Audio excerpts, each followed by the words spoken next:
जय श्री गणेश दोस्तों। हमारी आज की कहानी है घमंड।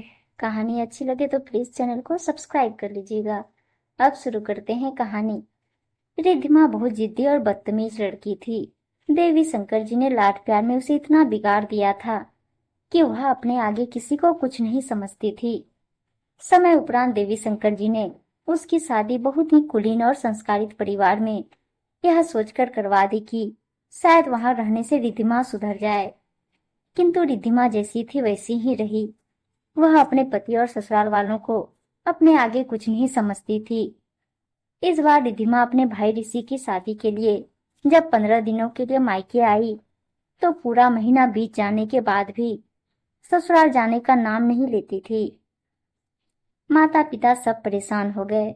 उधर रिद्धिमा के ससुराल वाले भी रोज अपनी बहू को भेजने के लिए फोन करते, किंतु रिद्धिमा की एक शर्त थी।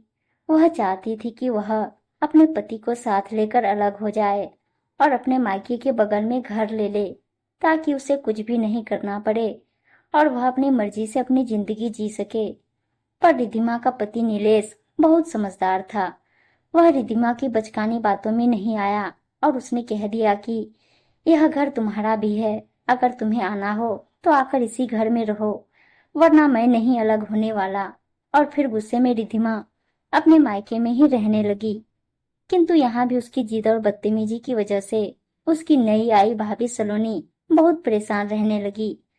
सलोनी बहुत ही समझदार और प्यारी बच्ची थी। एक दिन किसी बात पर रिद्धिमा ने अपनी भाभी के ऊपर हाथ उठा दिया।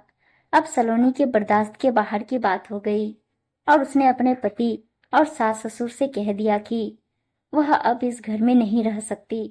तब देवी शंकर जी ने अपनी बहू सलोनी से कहा, सलोनी बेटा, तुम कहीं नहीं जाओगी, यह घर तुम्हारा भी है।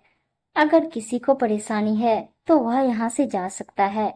उनका इशारा अपनी बेटी रिद्धिमा की ओर था और देवी शंकर जी की इस बात का किसी ने भी विरोध नहीं किया।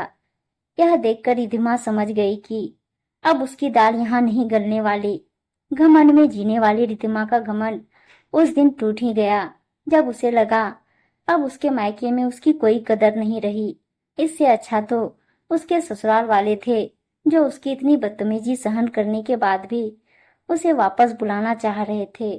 शायद रिद्धिमा को अपनी गलतियों का एहसास हो रहा था और उसने अपनी भाभी से माफी मांगते हुए अपने घर वालों से कहा, भाभी यह घर तुम्हारा ही है और आज से मैं भी अपने ससुराल में उसी तरह रहूंगी जिस तरह यहाँ आकर आप रही हो। मैं भी आपकी जैसी सुयोग बहू बनने की कोशिश करूंगी। उसके फैसले से पूरा परिवार खुश था और अगले ही दिन वह अपने भाई ऋषि के साथ अपनी ससुराल चली गई और आज उसे अपना ससुराल पहली बार अपना लगने लगा। उम्मीद है दोस्तों कहानी अच्छी लगी होगी और अच्छी अच्छी कहानियां सुनने के लिए चैनल को सब्सक्राइब और वीडियो को लाइक शेयर जरूर कर दीजिएगा। धन्यवाद दोस्तों।